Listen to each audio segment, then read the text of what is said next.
Pangalawa na sa hinahanap natin. Sa ina-unbox natin.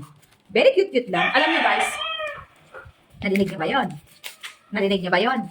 Maulan be. Di ba? Maulan. Anong masarap pag maulan? Tinola. Narinig mo yan, di ba? Sarap lang. Ito ba, eye drops para sa mga ating cutie-cutie pay-pay na mga pusa. Pag ang pusa mo nagmumuta, syempre, maawa ka naman sa pusa mo, hindi mo gagamutin, nagmumuta ang pusa mo. Ikaw nga, pag nagmuta ka, ginagamot mo eh. Yung pusa mo, once na nagmuta yan, gamutin mo. Ayan, huwag kang magpupusa kung hindi ko kayang sustentuhan yung pusa mo, be. Okay, ito ay para sa pusa. At para din pala sa aso.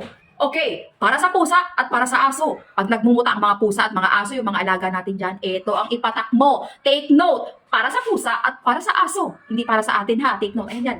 Ito yung pinaka-packaging. Highly recommended yung shop na to, bebe. Ayan, may instruction naman sa loob. Gusto mo tinola?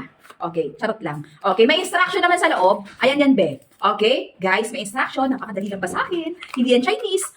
Ayan, be, eye drops para sa mga pusa at mga aso na mga nagmumuta.